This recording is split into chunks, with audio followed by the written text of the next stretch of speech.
சேனலுக்கு அன்புடன் வரவேற்கிறேன். நான் இன்று இந்தியாவின் எடிசன் என்று அழைக்கப்படுபவர் யார் என்பவர் பற்றி தான் நான் இப்பொழுது பேச போகின்றேன். வாங்க வீடியோக்குள்ள போகலாம்.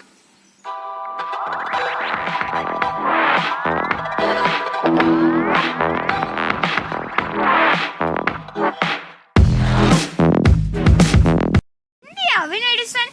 எடிசன் என்றவுடன் நம் நினைவுக்கு வருபவர் தாமஸ் ஆல்வா எடிசன். இவர் ஒரு அமெரிக்க விஞ்ஞானி ஆவார். இவர் பெருமளவு கண்டுபிடிப்புகளுக்கு சொந்தக்காரர். இவர் 1093 கண்டுபிடிப்புகளுக்கு காப்புரிமை பெற்றுள்ள மிகப்பெரிய கண்டுபிடிப்பாளர் ஆவார். இவருக்கு நிகரான கண்டுபிடிப்புகளை நமக்கு தந்துள்ள இந்தியர் யாராக இருக்க முடியும்? அவர் யார் என்று தானே நீங்கள் யோசித்துக் கொண்டிருக்கின்றீர்கள். ஆம், நான் இன்று அப்படிப்பட்ட ஒரு அறிவியல் அறிஞரை பற்றி தான் பேச போகின்றேன். ஆம், கோபால்சாமி துரைசாமி நாயுடு. இவர்களை சுருக்கமாக கூறினால் ஜிடி நாயுடு. இவரை தான் இந்தியாவின் எடிசன் என்று அழைக்கிறார்கள். இவர் கோயம்புத்தூர் மாவட்டம் சூலூர் அருகிலுள்ள களங்கள் என்ற இடத்தில் 1893 ஆண்டு மார்ச் மாதம் 23ஆம் நாள் பிறந்தார். சிறு வயது படிப்பில் அதிக நாட்டமில்லாதவராய் இருந்த ஜிடி நாயுடு அவர்கள் தனக்கு தானே ஆசிரியராக இருந்து தனக்கு விருப்பமான நூல்களை வாங்கி படித்து தன் அறிவுத்திறனை மேம்படுத்திக் கொண்டார்.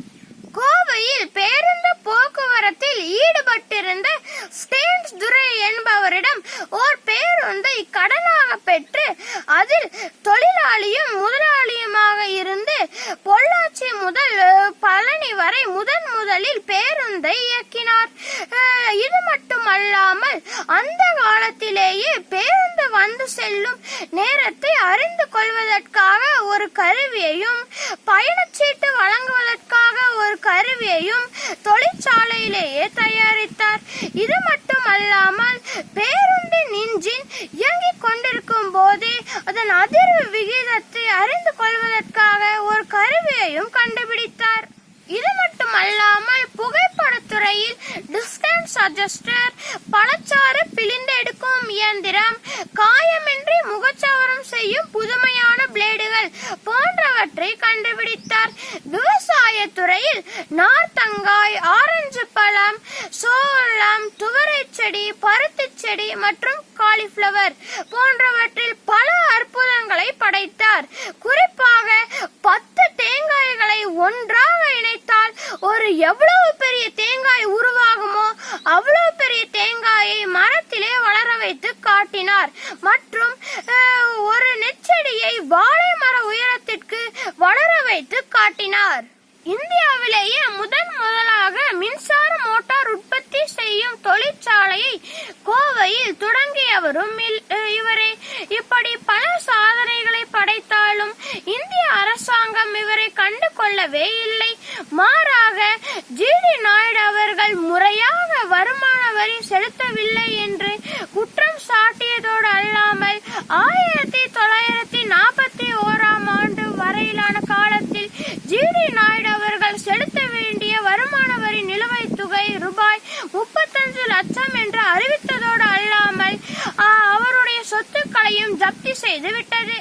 இருந்த போதிலும் கல்வி பணிகளுக்கு மனம் தளராமல் உதவி செய்தார் ஜிடி நாயுடு.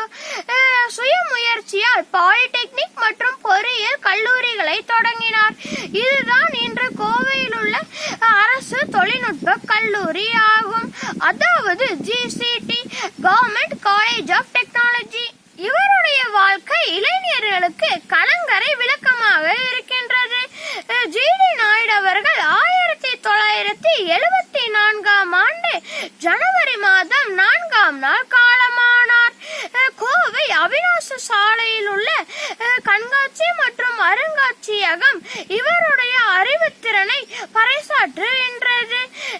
இவருடைய திறமைக்கு அங்கீகாரமும் ஆதரவும் கிடைத்திருந்தால் இந்தியாவின் எடிசன் என்று போற்றப்பட்டிருக்கும் இவர் உலகளவில் எடிசனுக்கு நிகராக போற்றப்பட்டிருந்திருப்பார். உழைப்பின் வாரா உறுதிகள் உழவோ என்ற மெய்ப்பொருளுக்கு ஏற்றவாறு உழைப்பவர்கள் எவரும் உயர் வாழ்வை பெறுவார்கள் என்ற மெய்ப்பொருளுக்கு இலக்கணமாகவும் உழைப்பின் சின்னமாகவும் வாழ்ந்து